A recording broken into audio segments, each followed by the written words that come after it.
Scarlett Johansson force OpenAI à supprimer la voix Sky après une bataille juridique. Dans un contexte de préoccupation croissante concernant les deepfakes et la protection de l'image personnelle, Scarlett Johansson a contraint OpenAI à retirer une voix numérique jugée trop similaire à la sienne. Une bataille juridique pour protéger son image. Scarlett Johansson a récemment révélé avoir été contrainte d'engager un conseiller juridique pour traiter un différend avec OpenAI.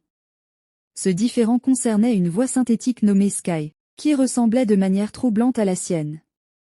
Selon l'actrice, la voix Sky a été développée et utilisée par OpenAI sans son consentement, ce qui l'a poussée à prendre des mesures légales.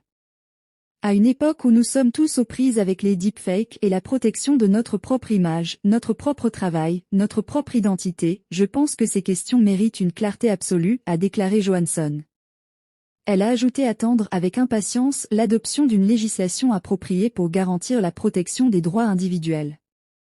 La réponse d'OpenAI. Face à cette controverse, OpenAI a précisé avoir collaboré avec des acteurs professionnels pour créer plusieurs voix numériques, dont Breeze, Cove, Amber, Juniper et Sky. L'entreprise a affirmé que la voix de Sky n'était pas une imitation de celle de Johansson, mais avait été développée à partir de diverses actrices.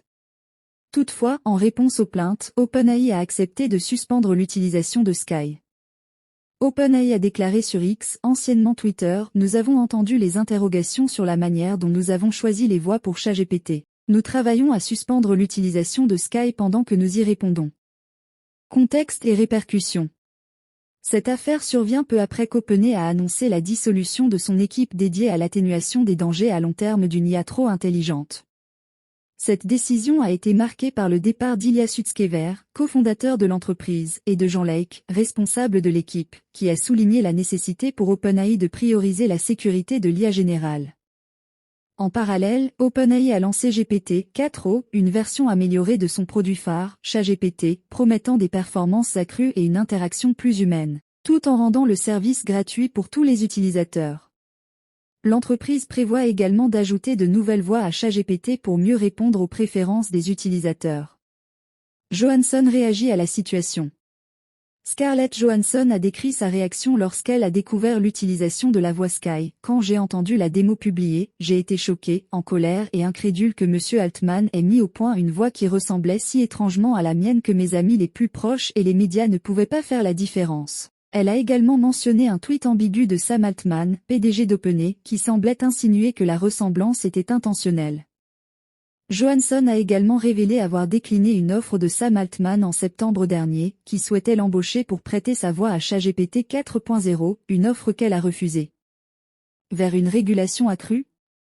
Cette controverse souligne les défis et les préoccupations croissantes entourant l'utilisation des voix synthétiques et des technologies de deepfake. Johansson a plaidé pour une législation plus claire et stricte afin de protéger les droits individuels à une époque où les frontières entre le réel et le numérique deviennent de plus en plus floues. Un problème d'éthique et de technologie. La technologie des deepfakes, qui permet de créer des imitations hyperréalistes de voix et d'images, pose des défis éthiques majeurs.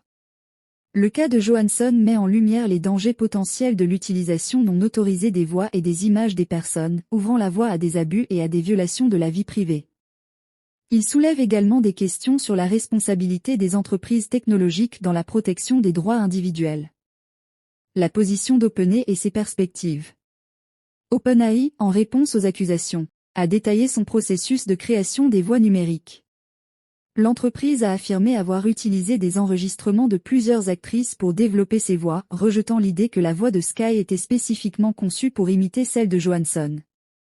Néanmoins, la suspension de la voix Sky montre que même les géants de la technologie doivent répondre aux préoccupations légitimes des individus.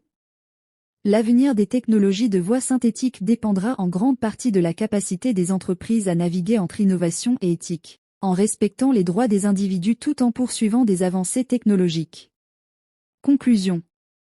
L'affaire entre Scarlett Johansson et OpenAI pourrait bien être un catalyseur pour une réglementation plus stricte des technologies de voix synthétique et de deepfake, visant à protéger les identités et les créations individuelles contre l'utilisation non autorisée et potentiellement abusive. En fin de compte, cette situation souligne l'importance d'un dialogue continu entre les créateurs de technologies et la société pour garantir un usage éthique et respectueux des nouvelles capacités technologiques.